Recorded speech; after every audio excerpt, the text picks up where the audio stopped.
में स्वागत आपका। मैं हूं योगेंद्र, आप देख रहे हैं बड़ी खबर। और बड़ी खबर में हम बात करेंगे केंद्र सरकार के एक बड़े फैसले की। जातीय अब जनगणना के साथ साथ 2 सितंबर से शुरू होगी, अब जातीय जनगणना भी होगी। कांग्रेस और विपक्षी दल लंबे समय से इसकी मांग कर रहे थे। सरकार ने कहा कि वो केवल दिखावे की मांग कर रहे थे, हम हकीकत में विश्वास करते हैं। खैर चलिए, इसके क्या पॉलिटिकल माइलेज हैं आप स्क्रीन पे देखेंगे। हर नेता ने अपनी अपनी ओर से कहा है। बीजेपी वकालत कर रही है कि जातीय जनगणना होनी थी, विकास का स्ट्रक्चर तैयार होगा। कांग्रेस कह रही है कि चलिए देर से सही, सरकार ने हमारी बात मानी है। समाजवादी पार्टी का कहना है कि सुप्रीम कोर्ट की देखरेख में ये जनगणना होनी चाहिए, यह समाजवाद की जीत है। चिराग पासवान भी कह रहे हैं ये तो हमारी मांग थी। तेजस्वी यादव को लगता है कि लालू जी की मांग को आज ठप्पा लगा है। चलिए हम चर्चा शुरू करेंगे। भरत मेघवाल जी हमारे साथ कांग्रेस से हैं, आरपी विजय साहब भाजपा से, और हमारे सहयोगी दशरथ सिंह हमारे साथ में हैं। भरत जी, आपके पास मैं आना चाहूंगा। सबसे पहले तो रिएक्शन। सरकार का कहना है कि आप लोग केवल दिखावा कर रहे थे, चाहते तो पहले भी करा सकते थे, लेकिन आपने करवाया नहीं, केवल एक माहौल तैयार कर रहे थे, लेकिन बीजेपी ने यह सब कुछ कर दिखाया है। धन्यवाद देना चाहूँगा जिन्होंने लगातार भारतीय जनता पार्टी को इस जातिगत जनगणना को करने के लिए मजबूर किया। आपने और हमने सब ने देखा कि किस तरीके से संसद में हो या तमाम उनके भाषण हो, रैली हो या सड़क पर, उन्होंने एक मुद्दा उठाया कि इस देश का एक्सरे होना चाहिए। और उस एक्सरे से मतलब था कि जितने भी दलित, वंचित, शोषित, ओबीसी और ये जो वर्ग है, उनका आज की स्थिति में क्या आंकड़ा है। और वो इसलिए भी जरूरी होता है किसी देश के डिसीजन मेकिंग पॉलिसीज का निर्धारण करने के लिए, नीति निर्धारण होने के लिए, और किस तरीके से उनको देश की मुख्य धारा में जोड़ा जाए जो लोग वंचित है। उसलिए जातिगत जनगणना होना स्वाभाविक था और जरूरी भी था। 1931 में आखिरी बार हुई थी। 1951 के बाद SC/ST की हमेशा जातिगत जनगणना में उनको शामिल भी किया गया। लेकिन मैं आपको बताना चाहता हूं कि 1991 में जब अटल बिहारी जी की सरकार आई तभी भी इन्होंने नहीं किया, और 2011 में जब पूर्व प्रधानमंत्री स्वर्गीय मनमोहन सिंह जी की सरकार आई तब हमने कास्ट सेंसस जो SCCC है उसको कराया। और उसके बाद 2014 में हमारी सरकार नहीं रही, फिर भारतीय जनता पार्टी की सरकार रही। मैं आपको भी चैलेंज के साथ कहता हूं कि पिछले 10 साल में एक ऐसा स्टेटमेंट नहीं बता सकते जहां इन्होंने जातिगत जनगणना का पक्ष लिया और इन्होंने कहा कि जातिगत जनगणना होनी चाहिए। तमाम हमने डिबेट्स की, उसमें भी इन्होंने मना किया। राहुल गांधी जी प्रमुखता से, मुखरता से बोलते रहे। हमारा चाहे आप मैनिफेस्टो उठाकर देख लीजिएगा, हमारे जो सामाजिक न्याय की गारंटी है उसमें हमने ये बात रही कि हम जातिगत जनगणना कराएंगे, हम 50% की कैपिंग हटाएंगे। और अहमदाबाद में अभी जो हमारा अधिवेशन हुआ उसमें भी हमने जो प्रस्ताव पास किया उसमें भी हमने ये बात रखी। कहीं ना कहीं भारतीय जनता पार्टी को ये बात समझ में आ गई थी, और इसीलिए इस दबाव में विपक्ष की जो मजबूत पैरवी राहुल गांधी जी हमेशा करते हुए आए, उसी की वजह से आज जातिगत जनगणना का इन्होंने कैबिनेट मीटिंग में फैसला किया है, और वो फैसला स्वागत योग्य भी है। देखिए विजय साहब, आपके पास मैं आना चाहूंगा।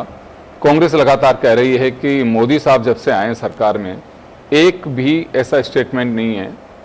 दोनों तरफ से एक बात कही गई थी, संविधान जाति, धर्म, क्षेत्रवाद इनके खिलाफ है, कि ये वैसे वाद हैं कि अगर ये होंगे तो लोकतंत्र की मूल भावना खत्म हो जाएगी। लेकिन राजनीतिक दल अब पूरी तरह से इसकी मांग भी कर रहे हैं। विकास का एजेंडा है, सबका साथ सबका विकास की भी बात है।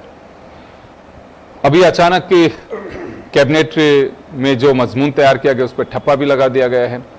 कांग्रेस फिर भी हमलावर है कि सर्वे नहीं कराया, हमने तो सही कहा था कि होना चाहिए। अहमदाबाद अधिवेशन में भी ये सब कुछ किया गया, अचानक ठप्पा लगाना, और अब ये क्रेडिट की लड़ाई है। योगेंद्र जी, मैं आपको बताऊं, सबसे पहले तो आपके दर्शकों को, आपको और मेरे को-पैनलिस्ट को मेरा नमस्कार।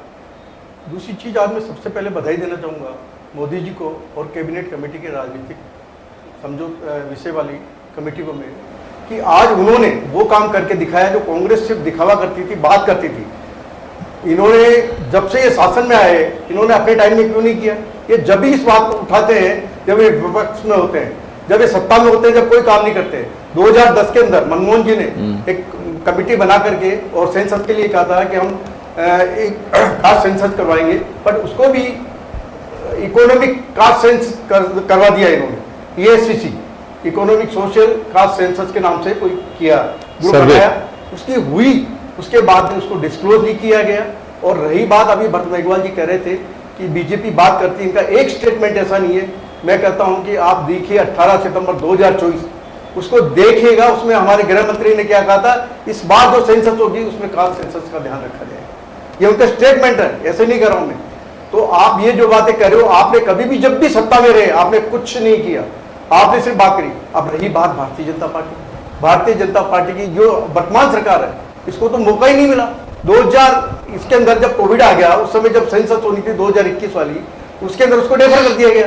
तो अब जो सेंसस होने वाली है तो हम इसमें काम करवा रहे हैं। इसलिए कांग्रेस को या हमारे इंडी गठबंधन के विपक्षियों को यह कहने का कोई अधिकार नहीं है कि हमने, भारतीय जनता पार्टी ने इसको सिर्फ राहुल गांधी के कहने पे या ईडी के गठबंधन के कहने पे किया है। हमने ऐसा कोई काम, अच्छा अगर ये इनको करना ही था, आपने क्या किया? कर्नाटक में क्या किया आपने?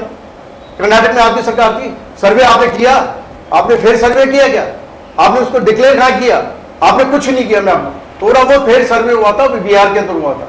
बट मैं कहता हूं कि ये सेंसस का जो काम है वो गृह मंत्रालय के अंदर में आता है, केंद्र का काम है। बट फिर भी चलो कोई बात नहीं, अगर कोई योजना बनाने के लिए, सामाजिक आर्थिक सुधार के लिए कोई काम करना चाहता है और उसके अंदर अगर कोई जातीय जनगणना करना चाहता तो उसमें कोई रोक नहीं थी, करवाना चाहिए था, कोई बात नहीं। हमने कभी इसको अपोज नहीं किया। भारतीय जनता पार्टी ने बिहार में हुआ तब भी अपोज नहीं किया, और स्टेट में हुआ तब भी अपोज नहीं किया। हमने कहा इसको तरीके से करवाइएगा, इसको जो करवानी है वो तरीके से करवाओ। बट इन्होंने कभी भी वो लिया नहीं। और जनगणना ना, कितने वोट किसको मिले भारतीय जनता पार्टी को इस इलेक्शन के अंदर, या जो स्टेट इलेक्शन हो रहे हैं तब से ये रोज गा रहे हैं, राहुल गांधी जी गा रहे हैं, इनकी पार्टी गा रही है, इंडी गठबंधन गा रहा है। बट हकीकत में इनका कोई इंटेंशन नहीं था कि इस तरीके की जाति जनगणना। विजय साहब, नहीं तो विजय साहब, आपकी पार्टी के कई नेता ये बात कहते थे, इंदिरा गांधी के वक्त का याद करके, जात पे ना पात पे, इंदिरा जी की बात पर मोहर लगेगी हाथ पर, कि इंदिरा गांधी जो जात पात के खिलाफ थी, अब कांग्रेस उसी इंदिरा गांधी को इग्नोर कर रही है और जातिवाद फैला रही है, जाति के आधार पर जनगणना की मांग कर रही है। उस वक्त काफी कोट किया आप लोगों ने इससे। हमने इसलिए कहा था क्योंकि इन्होंने कहा था कि जाति जनगणना होनी चाहिए। ये कह रहे थे, कांग्रेस कह रहे, ईडी गठबंधन कर रहे, हम कह रहे थे भाई करवाई क्यों नहीं आपने? तो फिर हमें स्टेटमेंट याद दिलाते थे कि इंदिरा गांधी जी ने अपने टाइम में क्या कहा था, न जात पर न पात पर जी मोहर लगेगी हाथ पर। चलो दर्शक जो था बिल्कुल जातिवाद के खिलाफ ये मान के चल रहे हैं, ताली पीट लीजिए। और ये कहना धन्यवाद देना चाहिए हमारे प्रधानमंत्री जी को, दिया ना बेटा ने, जो काम आपने नहीं किया। नहीं, इन्होंने तो स्वागत किया, राहुल गांधी को दिया। इन्होंने क्या किया? हमारी मांग से आपने ठप्पा लगाया, हम स्वागत कर रहे हैं उसका। ठप्पा नहीं, मैं आपको बताऊं, हमने जो बात की है वो तो बिल्कुल टोड़े में करिए, बात करिए। कैबिनेट कमेटी में जो हमारी पॉलिटिकल अफेयर्स कमेटी थी उसने ऐसा कुछ भी नहीं है। दर्शक आपके पास में आना चाहूंगा, चले जातिगत जनगणना होगी क्योंकि कैबिनेट का फैसला आ चुका है, डेटें तय कर दी गई हैं, क्या कुछ कैसे होगा उसका रूट मैप बन गया है और बारीकी से आ जाएगा। तो ये तो तय है कि जातीय जनगणना होगी, लेकिन अब इसके पॉलिटिकल माइलेज तो आगे की बात होगी कि कौन सी जाति कैसे है, क्या होगा, क्योंकि समय लगता है थोड़ा सा। लेकिन यह माना जा सकता है कि अब क्रेडिट की लड़ाई चलेगी कुछ दिन। देखिए, निश्चित तौर पे क्रेडिट की लड़ाई चलेगी और बीजेपी ने जैसा ये बड़ा कदम उठाया, निश्चित तौर पे बीजेपी के लिए हो सकता है कि फायदे का सौदा रहे, क्योंकि बीजेपी ने जिस समय इस तरह की चीज़ें करी है वो बीजेपी को फायदे में देती आई है। चाहे इससे पहले की कई इशूज़ की बात करें, आज एक तरफ अगर इशूज़ की बात करें, देश के सामने पाकिस्तान का इशू चल रहा है, उसको लेकर जिस तरह की चर्चा बातें हो रही, पूरा एकजुट देश है और देश लगातार करे कि पाकिस्तान पे कार्रवाई होनी चाहिए। इस बीच बीजेपी की तरफ से एक बड़ा ये निर्णय लिया गया कि बिहार के अंदर चुनाव होने 4-5 महीने बाद, तो वहाँ पर जातिगत जनगणना वहाँ कराई जाएगी, देश में कराई जाएगी। हालांकि इसके पॉलिटिकल माइलेज अलग अलग हो सकते हैं, लेकिन कांग्रेस का जहाँ तक मानना है, कांग्रेस लगातार ये कहती रही है, राहुल गांधी ये कहते रहे हैं कि जिस जाति का जितना हिस्सा हो उसको उतना प्रतिनिधित्व मिलना चाहिए।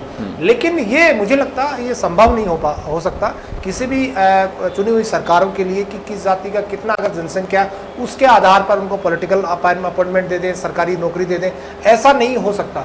वहाँ पर जिसमें जितनी प्रतिभा होगी, और साथ ही कैपिंग का लगातार ये चर्चा चल रही है कि आरक्षण का जो दायरा है वो बढ़ा देना चाहिए, लेकिन उस पर अभी तक कोई निर्णय नहीं हो पाया और इस तरह का सरकार की कोई मंशा है। लेकिन जहां तक विपक्ष की पार्टियां, और इसमें खासतौर पे एक चीज और आई कि विश्वास तो आपको करना पड़ेगा, चाहे सेंट्रल गवर्नमेंट हो या सुप्रीम कोर्ट के निर्णय आते हैं उस पर विश्वास करना पड़ेगा। इस निर्णय के खिलाफ सपा सुप्रीमो ने यह तक कह दिया कि कोर्ट की निगरानी में, यानी सुप्रीम कोर्ट की निगरानी के अंदर ये जातिगत जनगणना होनी चाहिए। ये बिल्कुल अच्छी इस बात को नहीं कहा जा सकता, क्योंकि आपको अगर देश में चुनी हुई सरकार है उसकी तरफ से कोई निर्णय लिया गया जो आपकी मांग थी, आप लगातार ये बातें कर रहे थे कि देश की जो जातिगत जनगणना उसमें होनी चाहिए, पता लगेगा कि किस जाति का कितना योगदान है, कौन सी जाति कितनी है, किसको प्रतिनिधित्व मिल रहा नहीं मिल रहा, तमाम चीज़ें स्टेट के हिसाब से। लेकिन उस पर सवाल उठा देना कि सुप्रीम कोर्ट का जज हो, रिटायर्ड जज हो, वो उनकी निगरानी में ये काम हो, तो ये मुझे लगता है ये उचित नहीं होगा। आपको विश्वास करना होगा। और प्रधानमंत्री मोदी ने या मोदी कैबिनेट ने जो निर्णय लिया है, निश्चित तौर पे अलग अलग जो पॉलिटिकल दल है या राजनीतिक जो पार्टियां, उनकी तरफ से प्रारंभिक तौर पे जो प्रतिक्रिया आई है वो स्वागत योग्य कही जा सकती है। बिल्कुल, जातीय जनगणना होगी, उसके आधार पर मुझे लगता है कि रिजर्वेशन का जो एक लिमिट तय की गई है उसे बढ़ाया जाएगा, यानी कि आरक्षण का दायरा बढ़ाया जाएगा। अब इसके दोनों चीजें हैं कि सरकार ये भी चाहती है कि कौन सी जाति ऐसी है जो कहीं कम तो नहीं हो रही है, कई मायने होते हैं इसके भी, और खासकर जनजातियों में ऐसा देखा गया है कि कई लुप्त होने के प्राय कगार पे हैं, उनके लिए अलग से व्यवस्थाएं की जाती हैं। लेकिन एक पॉलिटिकल एजेंडा ज्यादा इसमें दिखाई दे रहा है, चाहे बीजेपी हो चाहे कांग्रेस हो। अब कैसे होगा, क्या होगा, अलग अलग तरीके से इसका ऑपरेशन किया जा रहा है। पहलगांव की घटना के बीच एक बड़ा डिसीजन केंद्र सरकार का, ये तो पब्लिक या तो पहले से डोमेन में चल रहा था, इसे पब्लिक डोमेन में अब लाया गया है डिसीजन करके, एक बड़ी बात है। लेकिन होड़ के साथ साथ अब यह भी देखा जा रहा है, क्योंकि केंद्र करेगा भी इसको, तो एजेंडा जो कांग्रेस लेके चल रही थी उसमें कहने को कुछ ज्यादा नहीं रहेगा। बस ये कह सकते हैं कि ये हमारी मांग थी और अभी भी आप लोगों को सचेत रहने की जरूरत है। तो आप एक होता है क्या भरत, जब तक काम नहीं होता है विपक्ष में बैठी पार्टियां होने तक एक एजेंडा बना के रखती हैं। अब आप लोग अगर कह रहे हैं कि हमारी डिमांड थी, इसे पूरा किया, हम स्वागत करते हैं, तो एक एजेंडा जो था कांग्रेस का, अब उसमें आगे क्या होगा? अब केवल धन्यवाद के अलावा कोई बात बचेगी इसमें? नहीं, देखिए इसकी जो रूपरेखा तैयार की जाएगी, किस तरीके से डेटा को कलेक्ट किया जाएगा, राज्यों से किस तरीके से जातियों को मांगा जाएगा, उसमें क्या कॉलम बनेंगे और सरकार इस पे क्या एक तरीका बनाएगी। जिस तरीके से अभी कहा कि सुप्रीम कोर्ट के अधीन भी मांगी गई है, वो कांग्रेस पार्टी उस पर डिसाइड करेगी संसद में भी, और किस तरीके से बैठकें होंगी उसके अंदर ये सारी रूपरेखा तैयार की जाएगी कि आने वाली 2026 में जो जनगणना होनी है उस जनगणना में इसका कॉलम बनाया जाएगा और उस डेटा को रिलीज किया जाए। सबसे बड़ी बात, अभी मेरे साथी प्रवक्ता ने कहा 2011 में जब सेंसस किया गया, 2013 के एंड तक जब वो रिपोर्ट फाइनल हुई, 2014 में हमारी सरकार चली गई थी और उसके बाद अरुण जेटली जी थे, उन्होंने ये बात कही थी। उन्होंने नीति आयोग के जो उपाध्यक्ष थे पनगड़िया जी, उनकी एक कमेटी बनाई थी, उन्होंने कहा था कि हम इसको रिलीज करेंगे। आज 10 साल से ज्यादा हो गए इस सरकार को बने हुए, आज तक इन्होंने डेटा रिलीज नहीं किया। करने की तो बहुत दूर की बात है। और हमने लगातार पुरजोर तरीके से जातिगत जनगणना की बात की है। राहुल गांधी जी ने सिर्फ ऐसा नहीं है कि हमने एक बार कहा और छोड़ दिया, तमाम मंच पे, तमाम मंचों पे हमने कहा। हमारे सामाजिक न्याय का जो मैनिफेस्टो था उसमें भी हमने, पहला पॉइंट हमारा यही था कि हम कैपिंग को हटाएंगे और सामाजिक न्याय को बनाने के लिए, आर्थिक विषमता को हटाने के लिए। क्योंकि आज देखिए इस देश के अंदर आपने प्राइवेटाइजेशन कर दिया, सरकारी संस्थानों को खत्म कर दिया, 30 लाख से ज्यादा पद पड़े हैं, उन पदों को आप भर नहीं रहे। आपने किस तरीके से आरक्षण को खत्म करने का काम किया, जो हम बार बार कहते हैं कि संविधान की धज्जियां उड़ाई जा रही है, वो यही तो सब चीजें हैं। क्योंकि संविधान के आर्टिकल में भी लिखा है कि आपको जातिगत जनगणना करनी पड़ेगी ताकि संसाधनों का समुचित तरीके से बंटवारा हो सके, जिसकी जो हिस्सेदारी है उसे वो मिल सके। ये कांग्रेस ने पुरजोर तरीके से पिछले 4-5 साल में उठाई हैं बातें, उसी का परिणाम रहा कि आज कैबिनेट में बैठक जो हुई, उस बैठक में इसका फैसला लिया गया। इससे पहले भी तो कैबिनेट बैठक हुई है कि आपको 12 साल में कभी ध्यान नहीं आया कि आपको जातिगत जनगणना करवानी है? उससे पहले तो आपने कभी इसके ऊपर जिक्र नहीं किया। 2021 के अंदर संसद में भारत सरकार ने अपना रुख बताया था कि हम SC ST के अलावा अन्य किसी भी जाति की जनगणना कराने के निर्णय को नहीं मानते हैं। ये 2021 के अंदर संसद में इन्होंने जवाब दिया है और आज ये कह रहे हैं कि हम इसके लिए पहले से आतुर थे। निश्चित तौर पर कहीं ना कहीं जिस तरीके से ये बिहार में जा रहे हैं और बिहार की जनता ने कास्ट सेंसस जो गठबंधन की सरकार रही पहले लालू यादव जी की, नीतीश कुमार जी की, उन्होंने कराया था और आज वो नीतीश कुमार जी इनके साथ गठबंधन में, कहीं ना कहीं इन पे कांग्रेस पार्टी का और उस चुनाव में जाने का दबाव था। तभी पहलगांव का जो हमला था, पूरे देश एक तरीके से सोच रहा था कि ये कोई ना कोई निर्णय कैबिनेट में ऐसा लेंगे जिसमें ये कुछ पहलगांव में जो घटना हुई उस घटना के ऊपर लेके जाएंगे, तो इन्होंने डाइवर्ट करने का काम किया है, वो एक अलग बात है। लेकिन हम इस फैसले को स्वागत योग्य मानते हैं कि इन्होंने विपक्ष की बात सुनी, इन्होंने विपक्ष की बात को सराहा, लेकिन अब इसका जो प्रारूप तय हो, जल्द से जल्द इसके चुनाव हो, क्योंकि अभी 1 जुलाई तक तो इन्होंने जो सीमाएं थी उन सीमाओं को फ्रीज कर दिया था। इससे पहले तो 1 जनवरी तक इन्होंने फ्रीज करने की 1 जनवरी से कही थी, फिर इन्होंने उसको एक्सटेंड कर दिया। अब 1 जुलाई के बाद फ्रीज हो जाएंगी सारी सीमाएं, फिर जातिगत जनगणना शुरू होंगी। देखते हैं तय समय में ये इसको करेंगे या नहीं करेंगे, सिर्फ एक शिफुगा छोड़ा है। तो अभी आपको संदेह लग रहा है कि करेंगे भी कि नहीं करेंगे? बहुत से फैसले पहले भी लिए गए हैं, लेकिन हम तो आशा करते हैं और बिल्कुल निश्चित राहुल गांधी जी देखिए हमारे विपक्ष के जो नेता है, जननायक है, वो लगातार इस बात को उठाते रहते हैं। अभी 7 बजे वो प्रेस कॉन्फ्रेंस भी करेंगे, तो विजय साहब चीजें सामने आएंगी। विजय साहब, स्वागत भी है, सराहना भी है, लेकिन सरकार की नीयत पे अभी भी संदेह है विपक्ष को। देखो मैं बताऊं, भरत जी अभी कह रहे थे कि अरुण जेटली जी ने कोई बात करी थी कि वो उसको डिक्लेयर करेंगे, जो इन्होंने सेंसस करी थी, ESCC करी थी, उसको हम डिक्लेयर करेंगे। आप देखो योगेंद्र जी, उस जनगणना में जो इन्होंने की गई थी 1,86,000 से ज्यादा मिस्टेक थी, कैसे उसको डिक्लेयर करते हो? आप लोगों ने जो जनगणना करवाई थी उसमें कितनी गलतियां आपने रखी थी, वो डिक्लेयर करने लायक ही नहीं थी। ये संसद में दिया हुआ जवाब है कि जहां पे 1,86,000 मिस्टेक है उसको हम कैसे डिक्लेयर कर सकते हैं? आपने तो कहा डिक्लेयर नहीं किया, इसलिए पहले आप ये कह रहे हैं कि नहीं कहा था कि हम डिक्लेयर करेंगे। और कौन से संसद में कहा था? किसने संसद में कहा था? बता दीजिए। 1,86,000 से ज्यादा उसमें गलतियां थी, इसलिए उसको नहीं लाया गया। अब मैं आपको बताता हूँ कौन से सत्र में कहा गया था, ये बता दीजिए आप। सुनो मेरी, कौन से सत्र में कहा ये बता दीजिए, कौन से साल में कहा ये बता दीजिए आप। एक आपको पता नहीं है, कौन से सत्र बता दीजिए, मैं पढ़ लूंगा, मैं पढ़ लूंगा, बता दीजिए। बता रहा हूँ आपको, मेरे साल बता दीजिए, सत्र बता दीजिए, कोई इशू तो अभी बता दीजिए ना, आप कह रहे हैं तो। इसके अलावा जो ये आप बताइए ना कौन से सत्र में कहा, कौन से सत्र में कहा? योगेंद्र जी, जब से भारत आजाद हुआ है, जब से भारत आजाद हुआ पहली बार हो, यहाँ तक नहीं, ये जातीय जनगणना पहली बार हो रही है। 1931 तक हुआ करती थी, 1951 से 2011 तक सिर्फ SC ST और ST उनकी गणना होती थी और वो डिक्लेयर की जाती थी। हमने 2011 के अंदर के बाद में हमने इसको डिक्लेयर करने की चेष्टा करी थी, बट जब गलतियां इतनी पाई गई हम नहीं कर पाए। हमारा पहला टर्म ही अभी आएगा जनगणना का, और उसके अंदर हमने आश्वस्त कर दिया है कि ये जातीय जनगणना होगी और मेन जनगणना के साथ होगी, और ये बिल्कुल इस तरीके से होगी, साइंटिफिक तरीके से होगी। डाटा जो आएगा वो इकोनॉमिक और सोशियो दोनों वजह से काम में लिया जाएगा, ताकि किस तरीके से उनके लिए, जिन लोगों को जरूरत है उनके लिए कोई स्कीम्स लेके आए, इस तरीके के लिए उसको किया गया। दूसरी चीज मैं आपको बता दूं, आज इन्होंने कांग्रेस बात करती है, अरे भाई तुमने सर्वे करवाया, उस सर्वे को तो डिक्लेयर कर दो। आपके जहाँ कर्नाटका में करवाया था उसको डिक्लेयर कर देते, वही नहीं कर पाए। तेलंगाना में डिक्लेयर कर चुके हैं, तेलंगाना में डिक्लेयर कर चुके हैं, और कर्नाटक के अंदर भी डिक्लेयर हो जाएगा। सब आज आधार नहीं है, अरे आप आधार नहीं है, कोई चीज नहीं है, इस वजह से आप जो कह रहे हो वो सब गलत है। साइंटिफिक तरीके से आज हम जो बात कर रहे हैं वो मेन सेंसस के साथ होगा और जातीय जनगणना होगी। उस जातीय जनगणना का फायदा कहाँ कहाँ होना है इन लोगों के लिए, जिनके लिए जनगणना की जा रही है, उनके लिए स्कीमें बनेगी, किस तरीके से क्या होगी। रही बात रिजर्वेशन की बात, अगर ये तो डिपेंड करता है कि उस समय क्या चीज निकल के आती है और 50% को बढ़ाया जाता है नहीं बढ़ाया जाता, ये सब्जेक्ट टू, क्योंकि ये चीज है ये कोर्ट के अंडर में है। कोर्ट ने जब कभी भी आपने बढ़ाने की चेष्टा करी, सरकार चाहे बीजेपी की रही हो चाहे कांग्रेस की रही हो, उन्होंने मना कर दिया। तो ये तो देखना पड़ेगा, इसके लिए कोई एक्ट लाना पड़ेगा या और कोई चीज करनी पड़ेगी, नियम चेंज करने पड़ेंगे, या जिस तरीके से अभी ये वक्त बिल पास हुआ उस तरीके से कोई एक्ट ला करके उसको रेगुलाइज करना पड़ेगा।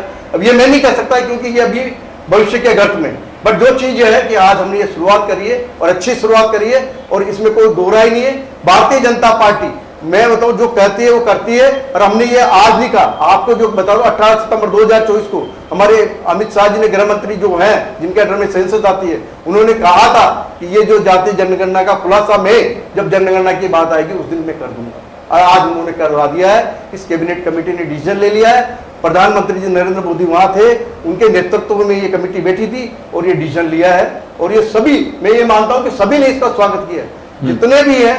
2000 आप, मैं तो कहता हूं कांग्रेस भी कर रही है, वो भी करे। अब मेरे को बड़ा आता है, अखिलेश जी बोल रहे हैं कि साहब ये सुप्रीम कोर्ट के निर्देशों के अंदर उनकी, अरे भाई चुनी हुई सरकार है, गृह मंत्री का अधिकार है, ये गृह मंत्रालय के अंदर आती है। आज तक आपने कभी करवाई हो तो बताओ।